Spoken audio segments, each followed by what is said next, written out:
Yo, a few days ago, the developer of Cube World just out of nowhere, like usually, dropped a bunch of new blogs and videos about how he's developing this new Cube World game.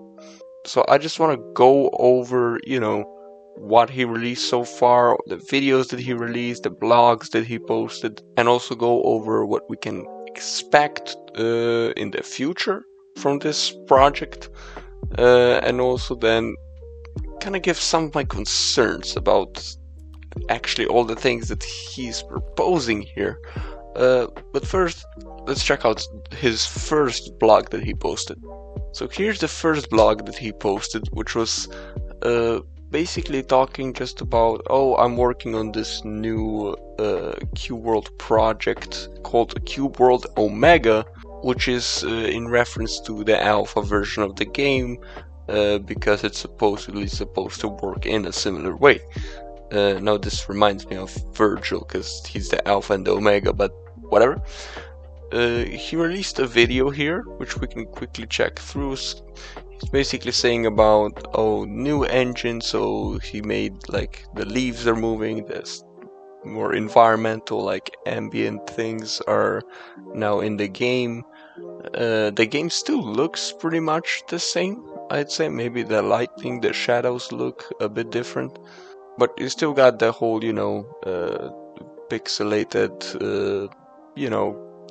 typical Cube World style that you remember from 11 years ago. There's some like sliding ice features. You have the weather, which I think is really cool. I really like weather in video games. I think this is really cool.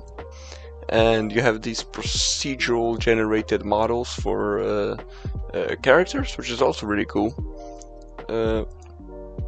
And that's pretty much what he shows in this video here. Procedural generated things, as you can see, for like all different types of creatures. And that's pretty much what he talks about in this blog here. He also mentions new GUI, and I think that's okay. It doesn't really matter. That UI was already decent before, and he also mentions there's some new music in the game. So I'm quite intrigued instantly to what this is gonna be, right? Because there's a lot of things people didn't like about the release game, like 4 years ago, whenever it came out, and I actually really like it, but you need to play it with there's a big mod pack for the game, which basically fixes everything that's wrong with it in the original. Anyway, let's look at his second blog that he released recently, which is Procedural Undeads. Okay, so it's the same thing as pretty much in the first one, it's just showing some procedurally generated characters again, which started to kind of worry me, because it's kind of like, okay, you're putting all this time into what really? Like the graphics of a RPG MMO style game? I don't know how much that really matters, I'm gonna be real. Everyone's been complaining about the gameplay of the game, if anything. I think the game looks good, and it actually looks really good. Not just good, I think the game looks really good. I don't feel like it's necessary for the game to, especially since he's like the only developer. He makes everything himself, to just make all these procedurally generated things, waste time on that. I think that's not the best move, but we'll see. So next blog.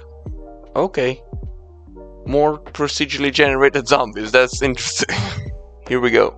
Some interesting stuff. Signature abilities. He's saying here that he made and is planning to make signature, which is, when he says that he's planning on making something, that doesn't always really work out, so we'll have to see how this works. But again, signature abilities for each creature in the game, which is kind of cool, because here he's saying, okay, bats have a signature ability, Vampiric Bite, which bats use to deal damage and heal themselves at the same time. Interesting.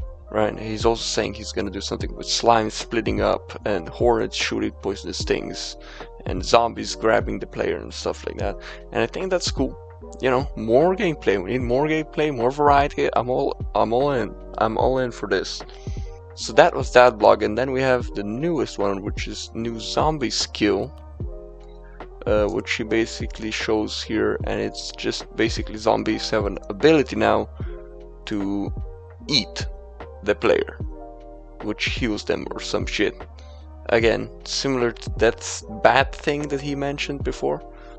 We'll go through this video real quick. Let's just see what he wrote here. Because this video actually gives us a lot of information about what might be coming. So he's saying you can escape this attack by dodging, stunning, or using an ability which gets you away quickly, like Rock Fist, Smash, Mage Teleport, etc. And something about zombies here dealing more damage as time goes on, which makes sense because when you build up a combo, you pierce more armor and whatever. You know how. If you've been playing Keyboard, you know how the game works by this point. So if we quickly go through this video here, pay attention to some of the stuff on the screen here. So at the bottom, the UI, you still have your two main abilities, like the mouse clicks, right? And you have 4 different abilities. That's pretty interesting. Then we have that important thing. Look at the top left. We have the level of the player, which is something you don't have in the current Cube World, by the way. There's no leveling system, there's no nothing. So this is actually really interesting. What I'm trying to say here is that what we can expect to come after all these updates, or with these updates, whatever, right, is this alpha style of gameplay where you have your character, which you level it up, and you get equipment which you need to be a certain level for, right? And this was a very cool mechanic. It's a basic leveling mechanic for characters in the game, but it just worked so well in the alpha version.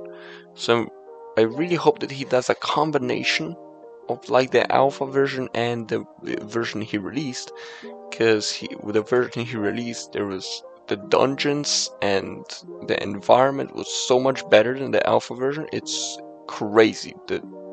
It's so good. It's so well generated. It's so well. The dungeons have like so many different rooms that you can find and everything. It's so cool. We go to our concerns section now, which is he seems to be working a lot on just like graphics and shit, which I don't know if that's the best move. It really depends. Is he gonna release this in 7 years, or is he releasing this in 6 months, right? We really don't know, and we probably won't know until he's just gonna be like, boom, game's out. Because he never like announces anything. He just released the main game like that. If we look at the response on these videos, right? The likes, dislikes, it's like what, 90% or something.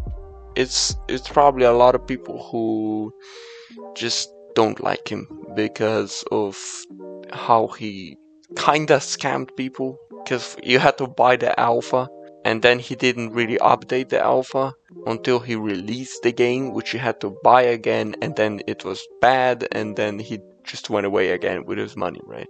So people, I feel like that's the people who are disliking this. Okay, so let's look at the comments. Oh, that's interesting. I assume he turned off comments because he just doesn't want to get bad feedback, which is again a bad look. I'm gonna be real. I feel like the comments are the most important thing on your videos, literally, because it's literal feedback to your stuff. Like, I don't know why he would disable this. I feel like he would really want to see what people think about this, right? So this is a bit concerning.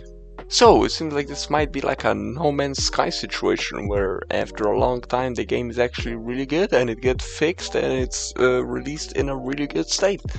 But I honestly have no idea like when this is gonna come out. Like, it really could be in 6 months or in 6 years. Like, we really don't know. It could never come out, to be completely honest with you. I guess we're just gonna have to wait and see what happens.